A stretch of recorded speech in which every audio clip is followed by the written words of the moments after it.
सीता की आंखें बंद देख करके सीता हाथ जोड़ करके खड़ी है, दृढ़ और संकल्पित। सीता अग्नि कुंड में भगवान का स्मरण करके कूद जाती है।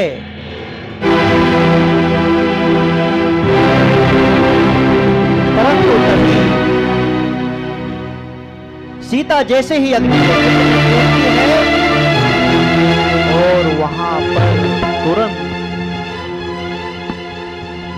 वह अग्नि कुंड जल का सरोवर बन जाता है, कमलों का सरोवर बन जाता है, कमलों का सरोवर बन जाता है। और देवता वहां से पुष्प वृष्टि करते हैं। नीचे उस सरोवर में चारों तरफ कमल खिले हुए हैं, चारों तरफ आश्चर्य व्याप्त हो जाता है। मधुर संगीत और गीत बजने लगते हैं। जो लोग रो रहे थे वो हंसने लगते हैं, जो लोग चुप खड़े थे वो गाने लगते हैं। सबके आश्चर्य का ठिकाना नहीं रहता। यह क्या हो गया? और सीता जिस अग्नि कुंड में जलने के लिए कूदी थी, वह सीता उस अग्नि कुंड, उस जल कुंड में, जल के सरोवर में, कमल के सरोवर में, कमलासन पर विराजमान हो जाती है। उस सरोवर का पानी धीरे धीरे इतना बढ़ने लगता है कि लोग डूबने लगते हैं। पहले लोगों के पैरों तक आता है, फिर कमर तक आता है, और लोग हाय हाय करने लगते हैं, बचाओ बचाओ, यह क्या हो रहा है? उस सीता के अतिशय को देख करके वह पानी बढ़ते बढ़ते बढ़ते वहां तक पहुंचता है जहां राम बैठे हुए थे, और राम के चरणों का स्पर्श करके वह पानी शांत हो जाता है। इसीलिए कहते हैं राम राम छवि अमिट बनी मन में चिरकाल से, दिल में तुम ढूंढो उन्हें मिल जाए लाल से। बोलो राम बोलो राम बोलो राम बोलो राम बोलो राम बोलो राम बोलो राम बोलो राम। छवि अमिट बनी मन में चिरकाल से, दिल में तुम ढूंढो उन्हें मिल जाए लाल से। बोलो राम बोलो राम बोलो राम बोलो राम बोलो राम बोलो राम बोलो राम बोलो राम बोलो राम बोलो राम बोलो राम। चारों तरफ हर्ष का वातावरण हो जाता है। वह जल सरोवर का शांत हो जाता है। लव और कुश इस दृश्य को देख करके पहले जो की कर्तव्य विमूढ़ थे, क्या करूं क्या ना करूं, परंतु अभी कमलासन पर बैठी हुई अपनी मां को देख करके उस सरोवर में तैर करके अपनी मां के पास जाकर पहुंच जाते हैं और मां के पास पहुंच बैठ जाते हैं। राम अपने अपराध की घोषणा करते हैं कि मैंने गलती की है सीता, हे सीता मेरे इस अपराध को क्षमा करो। सीता कहती है मैंने इसे अपराध समझा ही नहीं है, मैंने तो इसे अपना कर्तव्य समझा है, मैंने इसे अपना कर्म समझा है। राम कहते हैं सीता अभी तक जो हुआ सो हुआ, अभी चलो वापस चलो, हम राजमहल में सुखपूर्वक रहेंगे। सीता कहती है हे राम मैंने राजमहलों के सुख भी देखे हैं और निर्जन वनों के दुख भी देख लिए हैं, परंतु अब हमें न राजमहलों के सुखों की आवश्यकता है और ना अब हमें निर्जन वनों के दुखों की आवश्यकता है।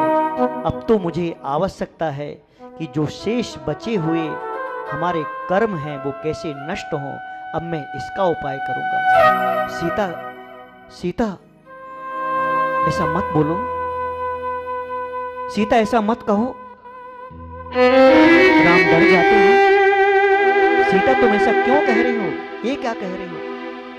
सीता कहती है कि अब मैं महलों में नहीं, मुझे रथों की आवश्यकता नहीं है, मुझे भोग और उपभोग की आवश्यकता नहीं है। मैंने दुनिया के सारे रंग और कर्मों के सारे ढंग देख लिए हैं। अब मैं राजपथ पर नहीं चलूंगी, अब मैं जिन पद पर चलूंगी, अब मैं राजपथ पर चलूंगी। सीता को राम रोकते हैं, रोते हैं, लक्ष्मण रोकते हैं, सभी राज परिवार रोकता है। रुक जाओ सीते, रुक जाओ सीते, क्षमा कर दो। सीता कहती है कि मैंने क्षमा तो कब का कर दिया, जब मैं अग्नि कुंड में कूद रही थी तभी क्षमा कर दिया था। अब मेरे लिए इन रिश्ते नातों की आवश्यकता नहीं है। अब मेरे लिए जिस धर्म ने मेरे लिए बचाया है, उस निर्जन वन में मेरे साथ में सिर्फ धर्म था। उस रावण की कैद में सिर्फ मेरे पास धर्म था, उसने मुझे बचाया है। इस अग्नि परीक्षा के समय मेरे पास में सिर्फ धर्म था, जिस धर्म ने बचाया है मेरे लिए। अब बाकी का जीवन मैं उस धर्म के लिए समर्पित करूंगी, राजमहलों के लिए नहीं, परिवार के लिए नहीं। सीता यह सब बोल करके अपने संवेग और निर्वेग भाव के साथ में उस वैराग्य को धारण करके जाकर के पृथ्वीमती आरिका को अपने आप को समर्पित कर देती है और जाकर के सीता दीक्षा ले लेती है। महेंद्रोदय उद्यान में जाकर के जब सीता राम देखते हैं कि जिसके नीलकांत जैसे नीले नीले बाल उखाड़ करके सीता ने फेंक दिए हैं और राजमहलों में रहने वाली जनक नंदिनी कमलमुखी चंद्रमुखी सीता अब सफेद वस्त्रों में लिपटी हुई बैठी है।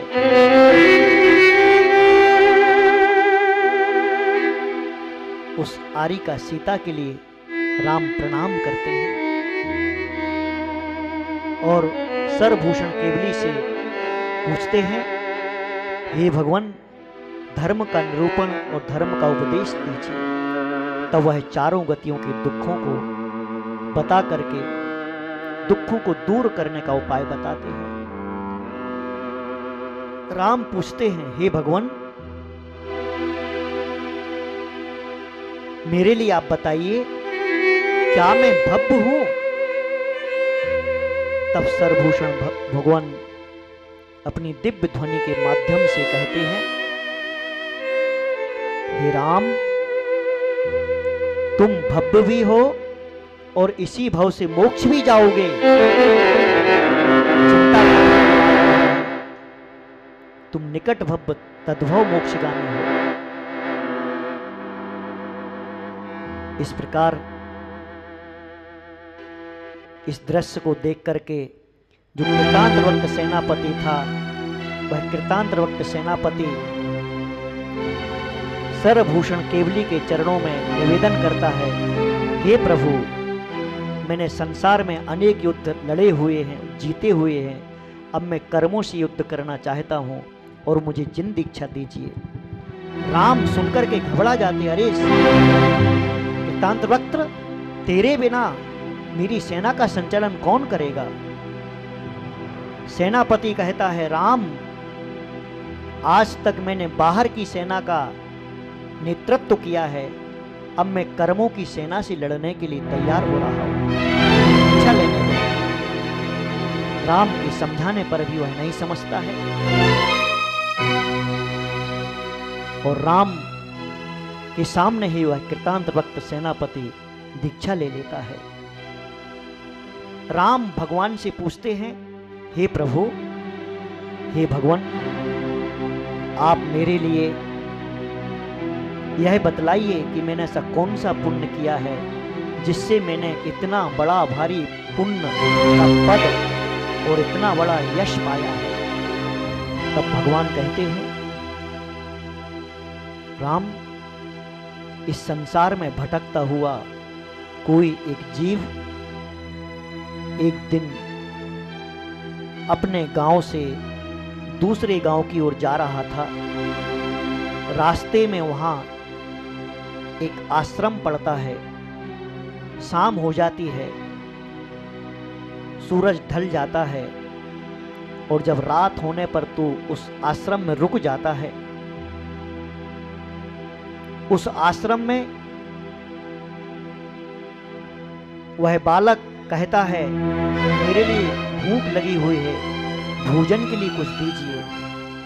तब उस आश्रम में रहने वाले जीव प्राणी उसे समझाते हैं कि रात्रि में तो अमृत पीना भी विष के सदृश है और भोजन करना अहितकारी है, इसलिए तू रात्रि में भोजन क्यों करता है, यह धर्म नहीं है। तब उन लोगों के समझाने पर वह जीव रात्रि में भोजन त्याग कर देता है। उस त्याग का पूरा पालन करता है। उसके बाद वह जीव पुण्य के प्रभाव से स्वर्ग आदि में जाकर के अनेक प्रकार के श्रावक धर्म आदि का पालन करके फिर अनेक सदगतियों में जाकर के पुण्य का संचय करके तू राम बना है। तेरे जन्म की, तेरे जीवन की शुरुआत किसी जन्म में रात्रि भोजन त्याग से हुई थी। राम, अब तुम निकटभव हो, तुम पात्र हो। इस प्रकार से सुनने के पश्चात राम फिर सीता को ढूंढने जाते हैं और देखते हैं कि कठिन तपस्या में लीन है सीता। उसकी कठिन तपस्या को देखकर राम को बड़ा आश्चर्य होता है। 62 वर्ष तक कठिन तपस्या करके और 33 दिन की संलेखना को धारण करके सीता का जीव संलेखना पूर्वक समाधि धारण करके आरण अच्युत स्वर्ग में प्रीतीन्द्र देव हो जाती है। यह जैन शासन की अत्यंत आश्चर्यकारी। धन्य है जैन शासन, धन्य है जैन धर्म। नाम जपते रहो, राम नाम कहते रहो, राम नाम जपते रहो, बोलो राम राम राम, बोलो राम राम राम, बोलो राम राम राम, बोलो राम राम राम, बोलो राम राम राम, बोलो राम राम राम, बोलो राम राम राम। दशरथ ने हमें दी है शिक्षा, कैसी भी हो कठिन परीक्षा, कैसी भी हो कठिन परीक्षा, कैसी भी हो कठिन परीक्षा। हंसते हंसते आगे बढ़ना, अपने बालों को पूरा करो, राम नाम कहते रहो। हरे राम नाम जपते रहो, नाम कहते रहो, बोलो राम राम राम, बोलो राम राम राम, बोलो राम राम राम, बोलो राम राम राम, राम राम राम, बोलो राम राम राम, बोलो राम राम राम, बोलो राम राम राम।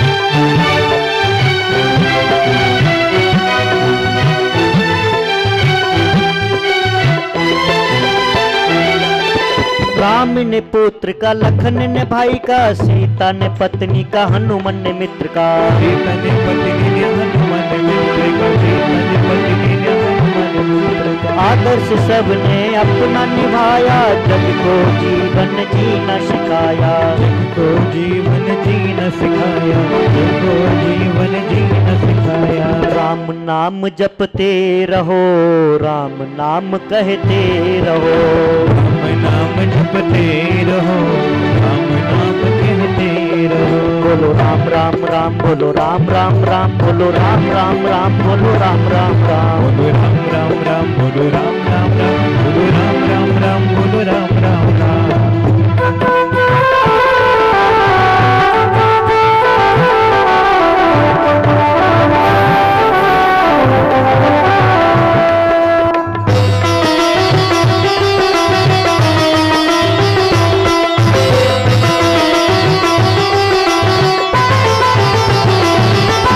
सत्य का पक्षधर विभीषण देखो, हठाग्रही तुम रावण देखो। हठाग्रही तुम रावण देखो, हठाग्रही तुम रावण देखो। स्वामी भक्ति में जान गवाई, जटायु ने भी शक्ति दिखाई। जटायु ने भी शक्ति दिखाई, जटायु ने भी शक्ति दिखाई। राम नाम जपते रहो, राम नाम कहते रहो। राम नाम जपते रहो, राम नाम कहते रहो। बोलो राम राम राम, बोलो राम राम राम, बोलो राम राम राम, बोलो राम राम राम। बोलो राम राम राम, बोलो राम